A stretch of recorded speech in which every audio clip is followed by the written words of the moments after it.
भारत की नदियों की बात करें तो नर्मदा का जिक्र हमेशा एक खास अंदाज में होता है। और इस पूरी महिमा का स्रोत क्या है? वो है नर्मदा पुराण। तो चलिए आज इसी अद्भुत ग्रंथ की दुनिया में एक गोता लगाते हैं। तो ये महिमा आखिर है कितनी विशाल? जरा सोचिए, एक दो नहीं, पूरे 129 अध्याय। जी हाँ, 129 चैप्टर्स में फैला हुआ है ये पुराण। और इसका हर एक अध्याय मानो एक नया दरवाजा खोलता हो, एक नई कहानी, एक नया रहस्य हमारे सामने लाता है। अच्छा, इस पूरे ग्रंथ का मतलब इसकी आत्मा क्या है? वो है एक सीधी सी पर बहुत गहरी धारणा कि नर्मदा सिर्फ एक नदी, सिर्फ पानी का बहाव नहीं है। वो एक देवी है, एक ऐसी देवी जिनके सिर्फ दर्शन कर लेने से ही पापों का नाश हो जाता है। तो चलिए इसी डिवाइन फॉर्म यानी देवी स्वरूप को थोड़ा और करीब से समझते हैं। क्योंकि नर्मदा पुराण को असर में जानना है तो सबसे पहले नर्मदा को एक नदी से कहीं बढ़कर एक देवी के रूप में पहचानना होगा। पुराण में ना उनके एक दो नहीं 15 अलग अलग नाम बताए गए हैं। और ये सिर्फ नाम के लिए नाम नहीं है, बल्कि उनके स्वभाव के, उनके चरित्र के अलग अलग पहलुओं को दिखाते हैं।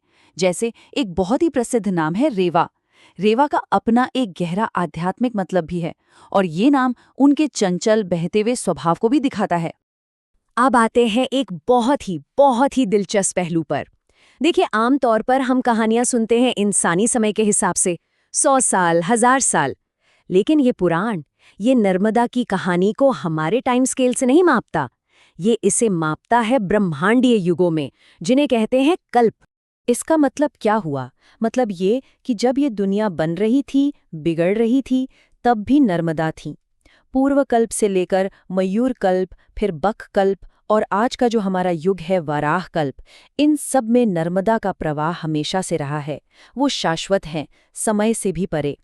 यहाँ तक कि सोचिए, जब प्रलय आता है, यानी वो समय जब पूरी की पूरी सृष्टि खत्म हो जाती है, सब कुछ विलीन हो जाता है, उस महाविनाश में भी नर्मदा का अस्तित्व बना रहता है। इससे बड़ा प्रमाण और क्या होगा उनके सनातन होने का? तो ये तो हुई समय की बात। लेकिन नर्मदा की ये जो शाश्वत यात्रा है, वो सिर्फ समय में ही नहीं, हमारी इस धरती पर भी नजर आती है। कैसे? उनके किनारों पर बसे अनगिनत तीर्थों के रूप में। पुराण में इन तीर्थों की महिमा का बहुत विस्तार से वर्णन है। तो चलिए, क्यों ना हम सभी इस पवित्र धारा के साथ एक छोटी सी यात्रा पर निकले। हमारी पहली मंजिल, हमारा पहला पड़ाव है कावेरी और नर्मदा का संगम। कहा जाता है कि ये एक ऐसा दिव्य स्थान है जहां सिर्फ एक डुबकी लगाने से, स्नान करने से महान पुण्य की प्राप्ति होती है। लेकिन रुकिए, ये यात्रा यहीं खत्म नहीं होती। अरे, ये तो बस शुरुआत है। संगम से आगे बढ़ें तो आता है ब्रह्मावर्त तीर्थ। इसकी अपनी एक अलग कहानी है, अपना अलग महत्व है। और ऐसे न जाने कितने ही पड़ाव इस पुराण में दर्ज हैं, हर एक अपनी अनूठी दिव्यता लिए हुए। चाहे वो अग्नि तीर्थ हो, या फिर रवि तीर्थ, या कपिला तीर्थ, पुराण हमें यही बताता है कि नर्मदा का हर एक मोड़, हर एक संगम असल में डिवाइन एनर्जी, एक दिव्य ऊर्जा का केंद्र है। एक ऐसा केंद्र जहां सच्चे मन से की गई कोई भी प्रार्थना कभी खाली नहीं जाती। पर बात सिर्फ तीर्थों की नहीं है। ये किनारे, ये सिर्फ पूजा पाठ की जगह नहीं है, बल्कि ये महान पौराणिक कथाओं के स्टेज भी हैं, मंच हैं। यहीं पर, इन्हीं किनारों पर देवताओं और असुरों की बड़ी बड़ी कहानियां घटी हैं, जो आज भी नर्मदा की धारा के साथ साथ बहती हैं। तो ऐसी ही एक बहुत जरूरी कहानी है त्रिपुरा की। ये कहानी शुरू होती है असुरों के भयंकर आतंक से और खत्म होती है भगवान शिव के हाथों उनके संपूर्ण विनाश पर। और जानते हैं, इस पूरी महागाथा की साक्षी कौन थी? स्वयं नर्मदा। त्रिपुरा का विनाश तो हो गया, लेकिन उसके बाद जो हुआ वो बहुत ही महत्वपूर्ण है। उसी एक घटना से दो महान तीर्थों का जन्म हुआ, जलेश्वर और अमरेश्वर। मतलब देखिए, एक विनाश ने दो पवित्र स्थानों का सृजन कर दिया। नर्मदा के लिए जो गहरी श्रद्धा है, ये जो भक्ति है, इसकी सबसे खूबसूरत झलक हमें मिलती है श्री नर्मदा स्तोत्र में। और ये स्तोत्र कहीं बाहर से नहीं, बल्कि इसी पुराण का एक अभिन्न अंग है। ये सिर्फ शब्द नहीं है, ये तो भक्तों की भावनाओं का एक पवित्र प्रवाह है, बिल्कुल नर्मदा की धारा की तरह। तो इन सब बातों से हम आखिर समझते क्या हैं?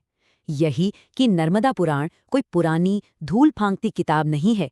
नहीं, ये तो आज भी एक लिविंग गाइड है, एक जीवंत मार्गदर्शक जो हमें एक पवित्र भूगोल, एक सेक्रेड ज्योग्राफी और एक आध्यात्मिक रास्ते की पहचान कराता है। तो इसके जो 129 अध्याय है ना, उन सब का सार, सबका निचोड़ एक ही शब्द में है, महात्म्य, यानी महिमा। किसकी महिमा?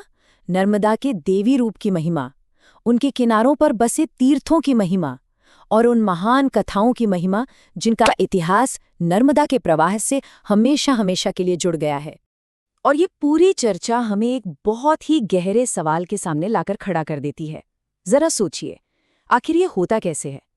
कैसे एक नदी की कहानी, सिर्फ एक बहती हुई नदी की कहानी, एक पूरी की पूरी संस्कृति की, करोड़ों लोगों की आस्था की जीवन रेखा, लाइफलाइन बन जाती है?